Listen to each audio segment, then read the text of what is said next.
ऐसा कहा जाता है कि जो होता है अच्छे के लिए होता है। यह बात भले ही हम तब न समझ पाते हो, लेकिन इस बात का एहसास हमें बाद में अवश्य होता है। राधे राधे दोस्तों, मैं उन्नति गुप्ता।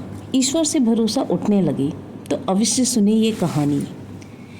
एक बार की बात है, ऋषिकेश में गंगा के किनारे एक संत रहा करता था। वह संत बहुत ही दयालु स्वभाव के थे। वह नित्य भगवान की पूजा अर्चना करते थे।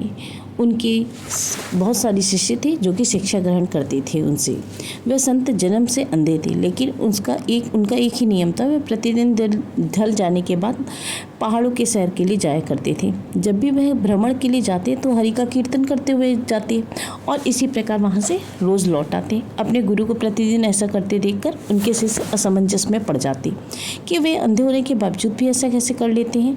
एक दिन अपनी जिज्ञासा से चलते हुए शिष्य ने पूछा, बाबा आप हर रोज़ इतने ऊंचे ऊंचे पहाड़ों पर सैर के लिए जाते हैं, वहाँ तो गहरी खाइयाँ हैं, आप देख भी नहीं सकते, क्या आपको डर नहीं लगता कहीं आपके पाँव डगमगा गए तो, या कोई जंगली जानवर खा जाए, क्या आपको इन सबसे चीज़ों से जरा भी भय नहीं लगता। वह संत पहले मुस्कुराए, फिर वहाँ से चले गए। अगले दिन सुबह उन्होंने अपने शिष्य को भ्रमण के लिए साथ चलने को कहा।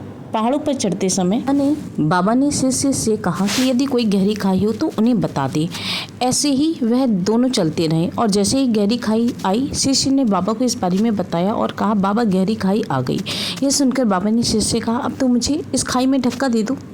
बाबा की बात सुनकर शिष्य विस्मित होकर चारों ओर देखने लगे। उसने कहा, मैं भला आपको कैसे धक्का दे सकता हूँ, ऐसा कुछ करने की तो सोच भी नहीं सकता। शिष्य ने आगे कहा, आप मेरे गुरु हैं, मैं तो अपने किसी दुश्मन को भी इतनी गहरी खाई में नहीं ढकेल सकता। बाबा ने कहा, मैं खुद तुमसे इस खाई में धक्का देने को कह रहा हूँ, मेरा आदेश है। यदि तुम इस आज्ञा का पालन नहीं करोगे तो तुम्हें नर्क की प्राप्ति होगी। मुझे नर्क भोगना स्वीकार है बाबा, किंतु मैं ऐसा बिल्कुल नहीं कर सकता, शिष्य ने कहा। तब संत ने शिष्य से कहा, अब तुम्हें समझ आया, जब तुम एक समान मनुष्य होकर मुझे गहरी खाई में नहीं धकेल सकते तो भला मेरा परमात्मा मुझे खाई में कैसे गिरने दे सकता है। भगवान हमेशा गिरे हुए को उबारते हैं और कभी किसी के भी साथ गलत नहीं होने देते।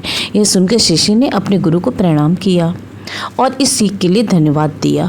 इस छोटी सी कहानी से हमें यह शिक्षा मिलती है कि हमें कभी भी ईश्वर से अपने विश्वास को कम नहीं करना चाहिए। यदि आपके साथ अभी कुछ बुरा हो रहा है तो हो सकता है यह आने वाले समय में कुछ बहुत अच्छा होने का संकेत हो। इसलिए भगवान पर हमेशा विश्वास रखें। उन्होंने आपके लिए ज़रूर कुछ अच्छा ही सोचा होगा।